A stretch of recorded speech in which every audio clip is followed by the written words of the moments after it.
In football, players mainly play at club level. Only a few have the opportunity to ever represent their nations, especially on the world's biggest stage.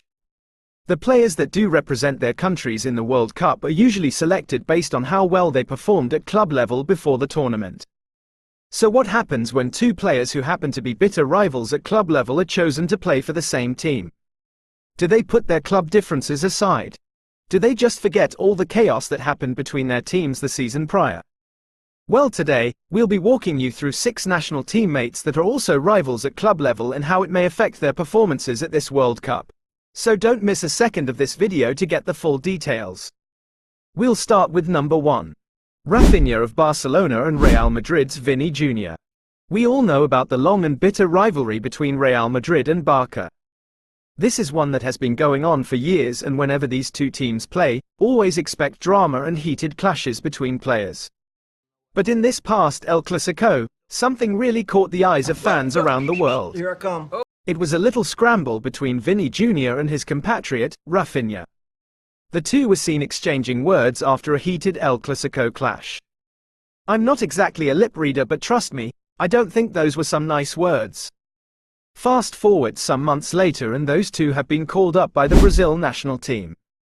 So the question is, will this escalate into something else? Will it affect their relationship on the pitch? Well, let me know what you think in the comments. But guess what, guys? This isn't the only instance of this involving Rafinha. Feel free to guess it in the comments. Next up, we've got Ebou Eze and Djed Spence. If you followed the Premier League this season and last season, you would know that Tottenham fans and anybody tied to Spurs don't really like the sound of Ebou Eze. And I know you're probably wondering why. Well, here's what he did. First, he was very close to being signed by Spurs, but in the dying minutes his transfer was hijacked by their London rivals, Arsenal. Not only did he choose their arch-rivals over them and go on to win the Premier League whilst Spurs nearly got relegated, but every time Arsenal faced Spurs this season, Ebou Eze always took it personal, scoring a hat-trick against them and hitting a laughing celebration afterwards, but also bagging a brace against them in the reverse fixture. He didn't only terrorize Spurs in Arsenal but also bagged another brace against them in Crystal Palace 2 seasons ago. Djed Spence, who happens to be his North London rival, has to play alongside him for the England national team this summer. Crazy. Moving on to number 3, we've got Ryan Cherki against William Saliba. Now we are looking at the heavy battle for Premier League dominance between Manchester City and Arsenal. Cherki is pulling the strings in that City midfield, while Saliba is the absolute rock at the back for Mikel Arteta. When City and Arsenal square off, the tension is unreal, and these two are constantly clashing in the final third. Cherki trying to sneak those clever passes through, and Saliba using his strength to completely shut him down. But now, they both have to fly out to represent France. Imagine coming off a grueling, stressful title race where you're actively trying to ruin each other's season, and suddenly you're sharing a locker room, wearing the same jersey, and expected to protect each other on the pitch.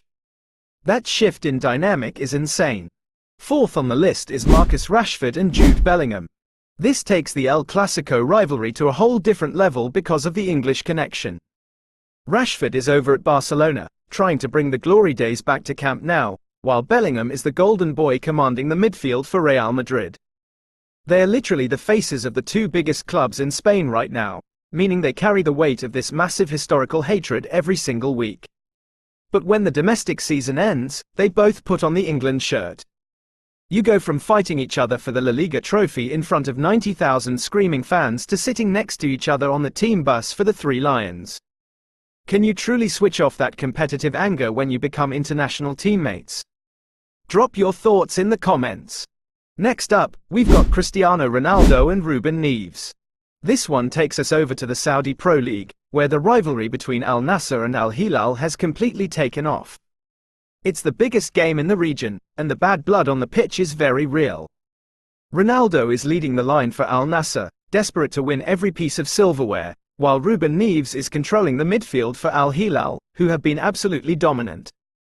Every time these two clubs meet, it's a battle of egos, intense tackles, and major drama. Yet, when international duty calls, they both step up for Portugal. Ronaldo is chasing his final World Cup dream, and he needs Neves to supply the midfield engine to get him there. It's wild to think how they go from bitter club enemies to chasing football's ultimate prize together. And for number 6, we have Kylian Mbappé against Jules Koundé. Another massive Real Madrid and Barcelona face-off. Mbappé is leading the attack for Madrid, using his insane pace and finishing to terrorize defenses, while Koundé is the versatile defensive mastermind tasked with stopping players exactly like him for Barca. When El Clasico kicks off, Koundé's entire game plan revolves around neutralizing Mbappé. It gets physical, it gets frustrating, and things definitely get heated. But the moment they report for France duty, all of that has to vanish. Koundé goes from trying to slide tackle Mbappé into the advertising boards to having to defend the backline so Mbappé can go win them games. Now, remember how I told you guys that Rafinha had another rivalry mentioned earlier? This one is actually completely different from the others on the list. It's not about a fellow player, but a manager. Imagine if someone told you in 2024 that Carlo Ancelotti would get sacked by Real Madrid and somehow come back to manage Rafinha in the Brazilian national team. Would you even believe them? Think about the irony. Rafinha, a proud Barcelona player who has spent his recent years fighting against Ancelotti's Real Madrid tactics, now has to look at the exact same man as his boss for the country. Talk about an awkward first-team meeting. Which of these rivalries do you think is the most intense? Do you think these club issues will affect how they play together on the pitch? Let me know who you think handles it best in the comments below. If you enjoyed the video, leave a like, subscribe to the channel, and I'll see you in the next one.